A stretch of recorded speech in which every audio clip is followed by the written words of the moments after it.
Hello friends, स्वागत आहे तुमचं माझ्या या यूट्यूब चॅनलमध्ये. तर काल आपण हे 3 महत्त्वाचे पॉईंट्स पाहिले होते. ओके, तर हे तुम्ही लिहून घ्या. कोणते होते ते पॉईंट्स बघा. The point of contact of the touching circles lies on the line joining their centres. म्हणजे काय?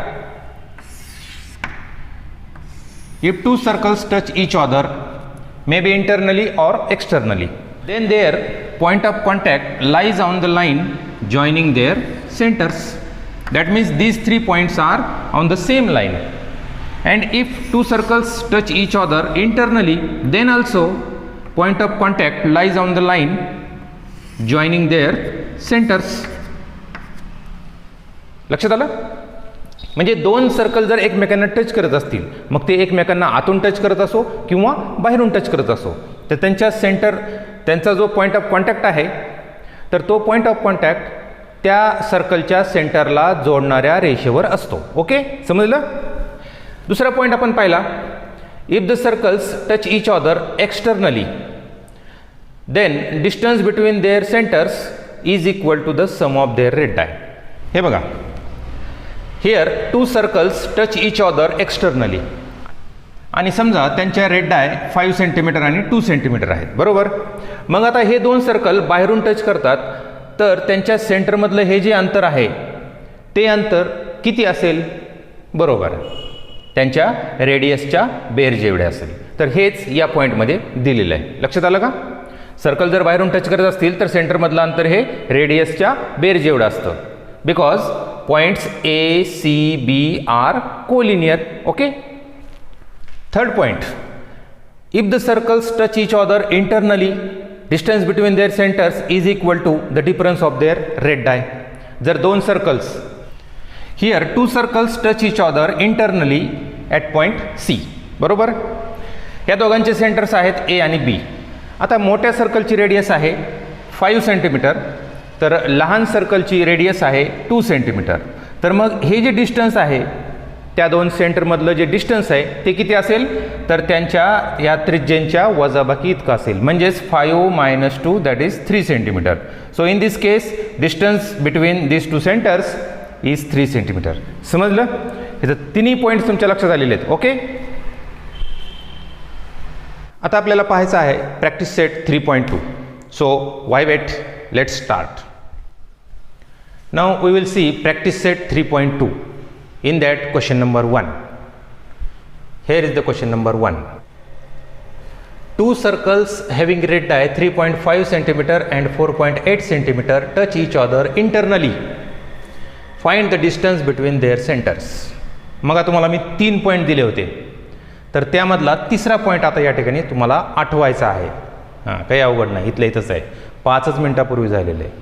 When 2 circles touch each other internally, then distance between their centers is equal to the difference between their radii.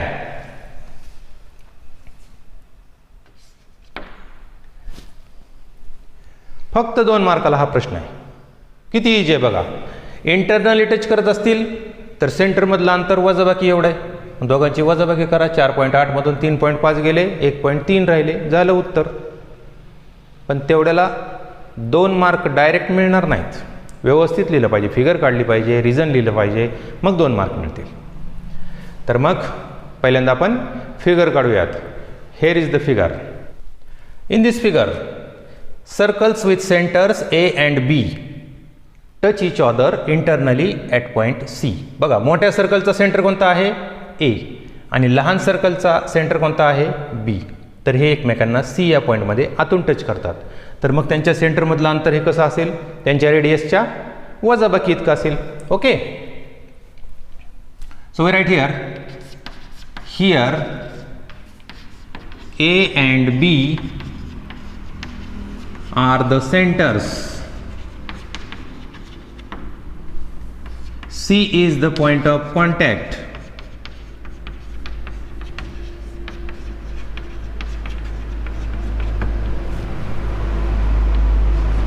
AC is equal to 4.8 centimeter, BC is equal to 3.5 centimeter, we know that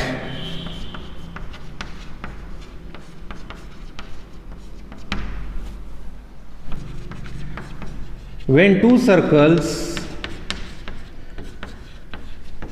touch each other internally, then point of contact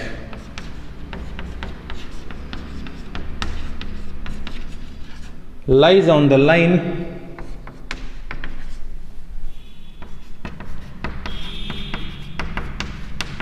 joining their centers,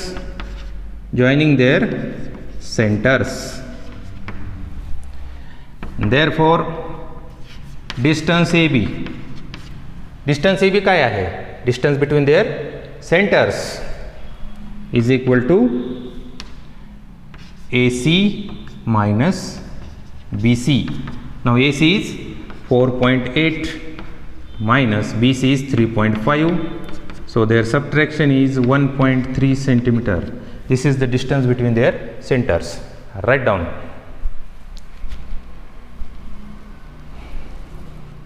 Second question. Here is the second question. Two circles of red dye 5.5 centimeter and 4.2 centimeter touch each other externally. Find the distance between their centers. त्या 3 point मधला दुसरा point काय आहे की जेव्हा दोन circle एकमेकांना बाहेरून टच करतात तेव्हा त्यांच्या सेंटर मधलं अंतर हे त्यांच्या रेड डायच्या बेर जेवढं असतं. बरोबर आहे. तर पहिल्यांदा आपल्याला इथं फिगर काढावं लागेल. Here is the figure. In this figure, circles with centers A and B touch each other externally at point C. Their red dye are 5.5 centimeter and 4.2 centimeter. Here, A and B are the centers and C is the point of contact.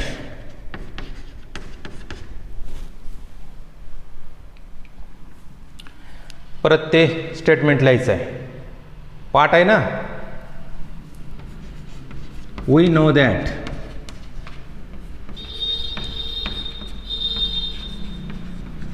when two circles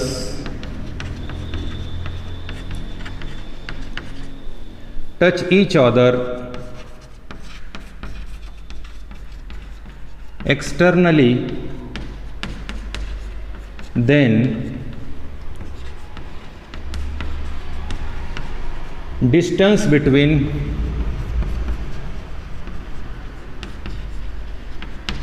their centers is equal to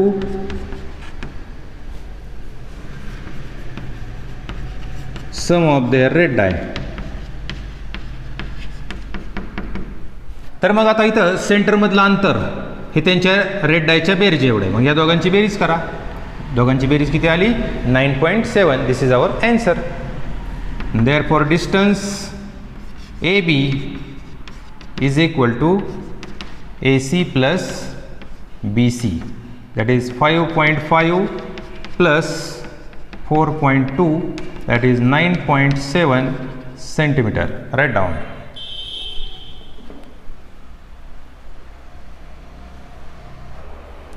Third problem. Here is the third problem. If red dye of two circles are 4 cm and 2.8 cm, draw figure of these circles touching each other externally and internally. तुम्हाला त्या सेंटरमधलं अंतर काढायला विचारलेलं नाही. मग काय करायचं? तर इथं तुम्हाला फिगर काढायच्यात. मग फिगर काढण्यासाठी पुन्हा त्या पॉईंटचाच तुम्हाला विचार करावा लागेल. तर पहिल्यांदा आपण एक्सटर्नली टचिंग सर्कल्स काढूयात. तर एक्सटर्नली टचिंग सर्कल्स काढत असताना त्यांच्या सेंटरमधलं अंतर हे किती असणार आहे? तर त्यांच्या रेड डायच्या बेर जेवढं असेल. मग त्यांची बेरीज किती होईल? 4 आणि 2.8 किती झाले? 6.8. मग पहिल्यांदा आपल्याला काय करावं लागेल? 6.8 सेंटीमीटर लांबीचा एक सेगमेंट काढावा लागेल. First we write here externally touching circles,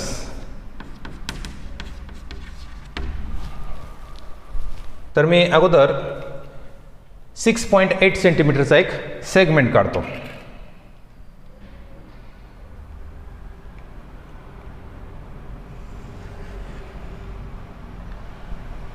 आता तुमच्या पट्टीच्या मापानं जर मी काढलं तर तुम्हाला बघायला तर मायक्रोस्कोपच आणावं लागेल, म्हणून मला थोडंसं माझ्या अंदाजानं आपल्याला 6.8 काढावं लागेल.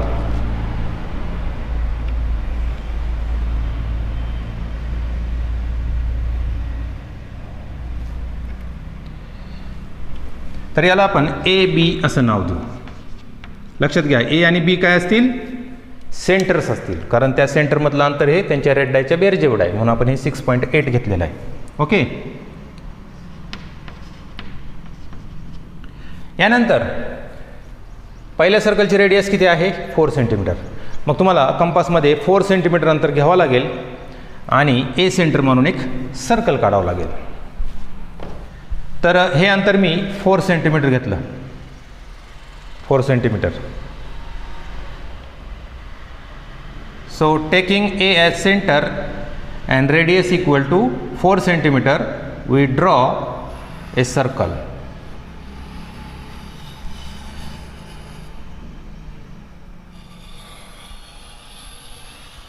हे लोखंडी टोक तुमच्या कंपासचं स्थिर ठेवा. आता माझं तर काय लोखंडी नाही आहे. काही विद्यार्थ्याचं काय होतं आहे, पेन्सिल जागेवर राहते आणि लोखंडाचं टोकच फिरतं आणि त्या ॲन्सर शीटचा सगळा कागद फाडून टाकतात.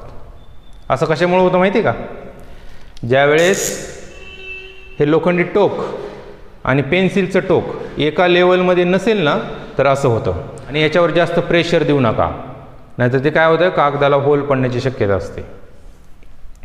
बरं, आता आपल्याला B सेंटर मानून आणि इथून इथपर्यंतचं अंतर घेऊन एक सर्कल काढायचं. तर हे अंतर किती असणार आहे? आता 2.8च असणार आहे. मग कंपासमध्ये तुम्ही 2.8 अंतर घ्या किंवा सरळ इथं लोखंडी टोक ठेवा, इथून इथपर्यंतचं अंतर घ्या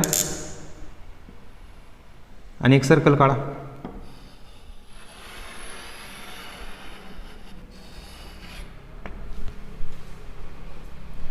हिअर राईट 4 सेंटीमीटर 2.8 सेंटीमीटर काढून घ्या ही फिगर.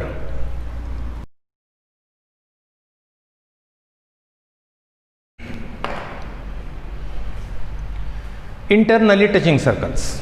आता सर्कल आतून टच करतायत. मग आपल्याला माहिती आहे, when two circles touching each other internally, then distance between their centres is equal to difference between their radii. आता या दोघांची वजाबाकी करा. किती येते? 1.2. मग सेंटरमधलं अंतर किती असणार आहे? 1.2 सेंटीमीटर. परंतु पहिल्यांदा आपल्याला काय करावं लागेल? 4 सेंटीमीटरचा एक सेगमेंट काढावा लागेल. तर इथं मी अगोदर 4 सेंटीमीटर अंतर घेतोय. हे सोयीस्कर अंतर घेतोय बरं का मी. 4 सेंटीमीटर अंतर आपण घेतलं आणि हे अंतर कंपासमध्ये घेऊन आणि मेटल पॉईंट या ठिकाणी ठेवून तुम्ही एक सर्कल काढायचं आहे.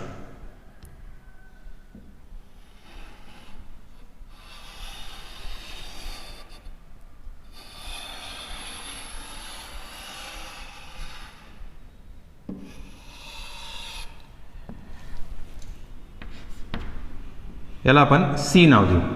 C नाव का द्यायचं? कारण हा काही दुसऱ्या सर्कलचं सेंटर नाही आहे, हा पॉईंट ऑफ कॉन्टॅक्ट असणार आहे. ठीक आहे. हे अंतर आपण घेतलं 4 सेंटीमीटर. आता सेंटरमधलं अंतर किती असणार आहे? 1.2. मग हे 1.2 अंतर इथं तुम्ही घ्यायचं आहे, म्हणजे इथं पॉईंट घेण्यासाठी बरं का, म्हणजे तुम्हाला त्याचा सेंटर मिळेल. मग 1.2 अंतरावर एक पॉईंट घ्या. A पासून 1.2 अंतरावर एक पॉईंट घ्यायचा.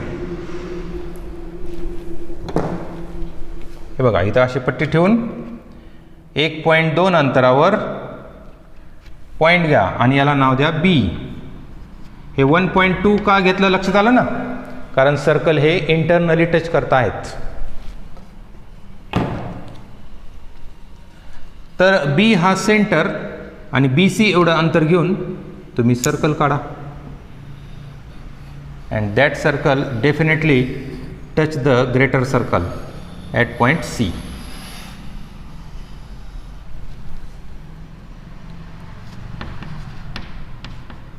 Write down.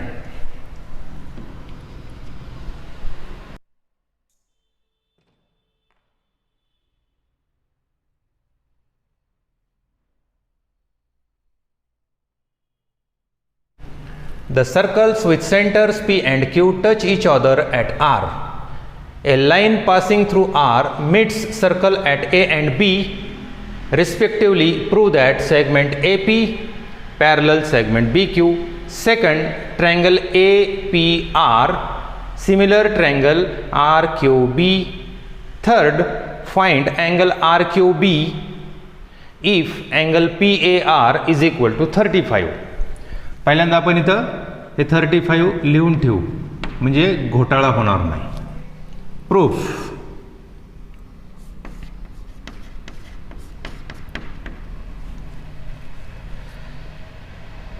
पहिल्यांदा आपल्याला AP पॅरलल BQ दाखवायचं. लक्षात घ्या, हे AP आणि BQ एकमेकांना पॅरलल दाखवायचे. मग पॅरलल दाखवायचे कसे?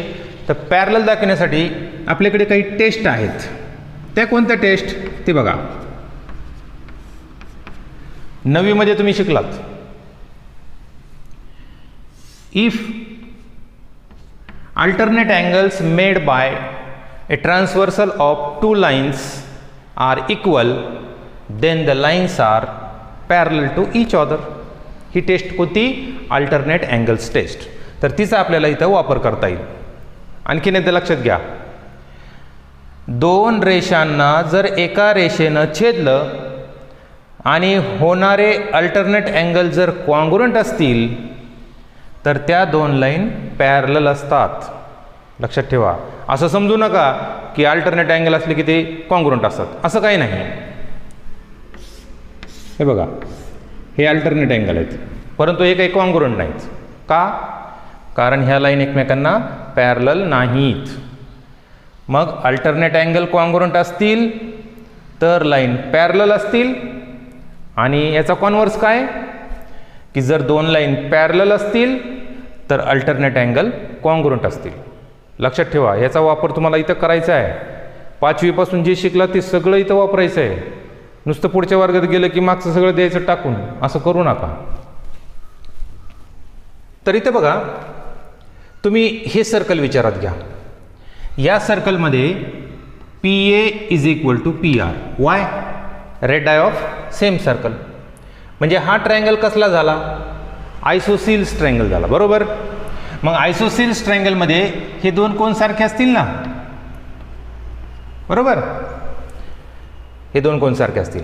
याच पद्धतीने या ट्रायंगलमध्ये QR is equal to QB. So these two angles are congruent. आता हे दोन कोण जे आहेत ना ते व्हर्टिकली अपोजिट अँगल्स होतील का? तुम्ही तर होतील, त्याला काय, हे काय समोरासमोर आहेत झाले व्हर्टिकली. पण इतकं इजी नाही ना. मी तुम्हाला म्हणलं हे दोन व्हर्टिकली अपोजिट आहेत का? काय म्हणताल तुम्ही? नाही नाही नाही, हे काय व्हर्टिकली अपोजिट नाहीत. का नाहीत? कारण त्या सरळ रेषा नाहीत ना, बरोबर. म्हणजे ही एक सलग रेषा आहे, ठीक आहे, पण ही कुठं सलग रेषा आहे? ही इथं वाकडी झाली. हां, जर अशी असती तर मग झाली असते, बरोबर. तसं इथं आहे का बघा, ही एक सलग रेषा आहे. इथं दिले प्रश्नात a line passing through R. R मधून जाणारी एक रेषा या सर्कलला ए आणि बी मध्ये छेदते. परंतु ही सरळ रेषा असं दिलं आहे का? नाही दिलं. फक्त एवढं सांगितलं की हे आणि हे या वर्तुळाची त्रिज्या आहे आणि हे या वर्तुळाच्या त्रिज्या आहेत. परंतु आपल्याला एक प्रॉपर्टी माहिती आहे. कोणती? Point of contact and centres of touching circles are collinear. म्हणून ही एक सलग रेषा आहे. हे आपल्याला तिथं त्याचा उल्लेख करावा लागेल. नुसतं हे 2 1 रुपयात असं नाही लिहायचं, समजलं. हां, तर बघा आता नीट मी त्याला नंबरच टाकतो, लक्षात येईल तुमच्या. बघा, पहिला आणि दुसरा 1 रुपये, राईट. दुसरा आणि तिसरा 1 रुपये व्हर्टिकली अपोजिट. तिसरा आणि चौथा 1 रुपये. बघा क्रम कसा लागला, पहिला आणि दुसरा एकरूप, दुसरा आणि तिसरा एकरूप, तिसरा आणि चौथा एकरूप. म्हणजे याचा अर्थ पहिला आणि चौथा एकरूप. म्हणजे आता ही फिगर कशी आली बघा, ही लाईन ए पी, ही लाईन बी क्यू आणि तिची ही काय आहे ट्रान्सव्हर्सल. मग हे जे अल्टरनेट अँगल्स तयार झालेत ते आपण कॉन्ग्रुएंट दाखवलेत. ठीक आहे, हे दोन angle congruent. So by alternate angles test A P parallel B Q. पहिलं उत्तर मिळालं, समजलं. आता दुसरं, हे दोन ट्रायंगल आपल्याला सिमिलर दाखवायचेत. अगदी इझी. आत्ताच आपण पाहिलं की या त्रिकोणाचा हा कोन आणि या त्रिकोणाचा हा कोन हे सारखेत. त्यानंतर हे दोन कोन सारखेत. सो बाय ए टेस्ट दिस टू ट्रायंगल्स आर सिमिलर. दुसरं पण उत्तर मिळालं. आता तिसरं, याचं माप 35 असेल तर आर क्यूबीचं किती, याचं किती, सहज काढता येईल. इकडे बघा, हे 35 आहे तर हे 35, हे 35 आहे तर हे 35, हे 35 आहे तर हे 35. मग 35 आणि 35 किती झाले 70. त्रिकोणाच्या 3 कोणांची बेरीज किती असते 180. मग 180 मधून 70 घालवा, राहिले किती 110. So our answer is 110. तर असं हे पॉईंट वाईज तुम्ही लक्षात ठेवायचं. मग पॉईंट लक्षात आलं की विस्तार करायचा. येतो ना तुम्हाला करायला. म्हणजे फोनवर एकमेकांशी बोलत असताना एकच मुद्द्यावर कसं आपण अर्धा घंटा गप्पा मारतो, तसे इथे गप्पा मारायच्यात एक पानभर. Okay. In triangle PAR, PA is equal to PR. Reason for this is a radii of same circle.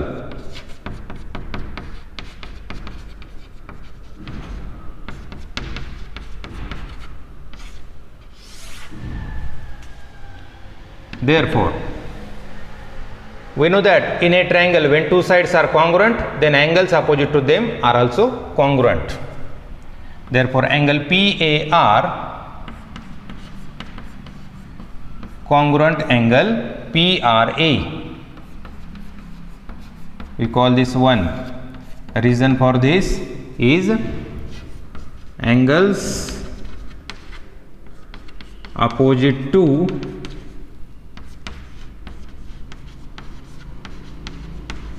congruent sides.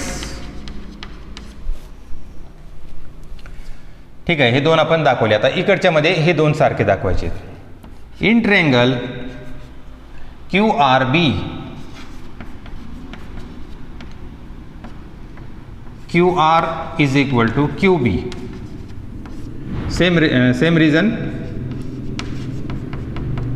Radii of same circle. Therefore, angle QRB congruent angle QBR. We call this 2. Reason same as for 1. That is angles थोडक्यात लिहितो मी opposite to congruent sides. आता ही एक सलग रेषा आहे असं आपल्याला एक रिझन लिहून तिथं लिहावं लागेल. ओके.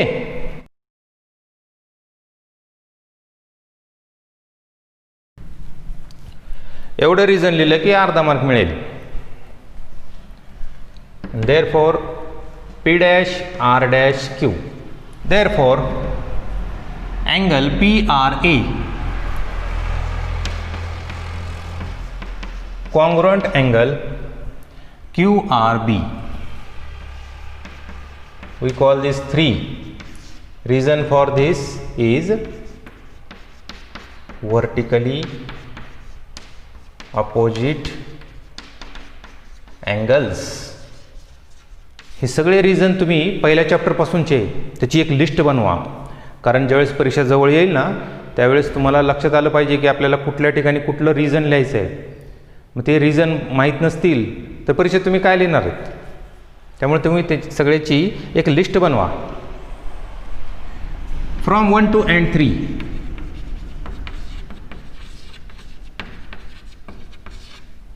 काय फ्रॉम 1 to 3 बघा. पहिल्यामध्ये काय सांगितलं आहे? अँगल PAR कॉन्ग्रुएंट PRA, म्हणजे हे दोन कोन सारखे आहेत, इथं घेतलं आहे. दुसऱ्यामध्ये हे दोन कोन सारखे आहेत आणि तिसऱ्यामध्ये हे दोन सारखे आहेत. मग याचा अर्थ काय झाला की हे चारही कोन कॉन्ग्रुएंट आहेत. So angle PAR congruent angle PRA congruent angle QRB and congruent angle QBR. We call this 4.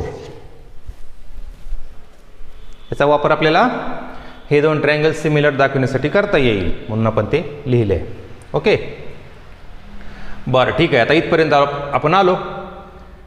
हे दोन कोन सारखे झाले का बघा, इथंच आहे. Angle PAR congruent angle QBR. Therefore angle PAR congruent angle QBR, and therefore line AP parallel line BQ, that is segment PA or AP congruent therefore that is segment AP parallel segment BQ. Therefore segment AP parallel segment BQ. याला काय reason लिहिणार तुम्ही? Alternate angles taste.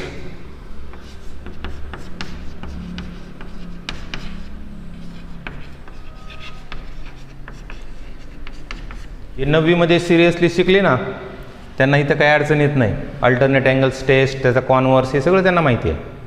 ज्यांनी 9वीकडे दुर्लक्षच केलं ते मात्र आता विचार करत असतील हे अल्टरनेट अँगल्स टेस्ट काय असेल.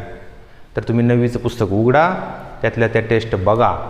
ओके, तर पहिलं उत्तर आपल्याला मिळालं. ठीक आहे. आता दुसरं, हे दोन ट्रायंगल आपल्याला सिमिलर दाखवायचे, तर आपल्याला 4 वरून ते सहज दाखवता येईल. In triangle APR and triangle RQB,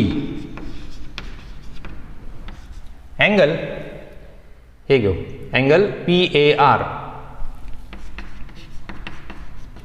congruent angle. मग आता याच्यासोबत तुम्ही हा घ्या किंवा हा घ्या, कुठलाही चालेल. आपण हा घेऊ, अँगल QBR अँड अँगल, आता हा घ्या PRA congruent angle QRB.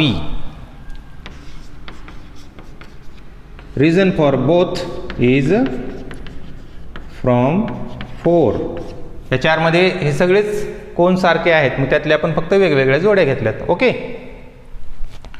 and therefore triangle APR similar triangle RQB by which test?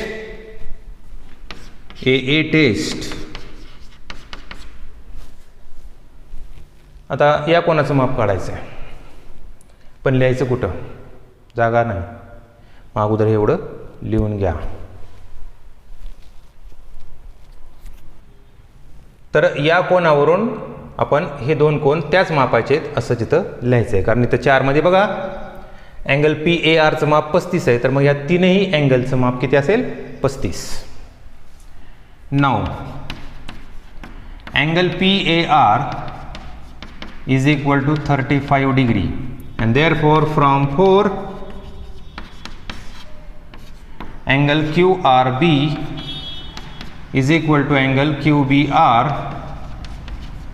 is equal to 35 degree. Therefore in triangle QRB,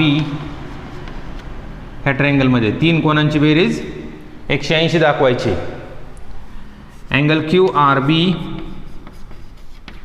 plus angle QBR plus angle RQB is equal to 180 degree. आठवतोय का हा theorem तुम्हाला 9वीला झालेला आहे? काय होता तो? तर या थेरमचं नाव आहे angle sum property of a triangle. नावं लक्षात पाहिजेत. Angle sum property of a triangle. काही जण म्हणतील आम्हाला हे नावं नाहीत लक्षात राहिले तर काय करायचं? मग विस्तार लिहायचा. We know that. काय? We know that sum of 3 angles of a triangle is 180 degree. असं तुम्हाला लिहावं लागेल. म्हणजे लिखाणकाम वाढणार. किमती ठेवा. Therefore 35 degree plus 35 degree plus angle R Q B, याचं माप 35, याचं माप 35 आणि हे जशाला तसं इज इक्वल टू 180. 35 आणि 35 70, तिकडे वजा करा. So angle R Q B is equal to 180 minus 70 and therefore angle RQB is equal to 110. Write down.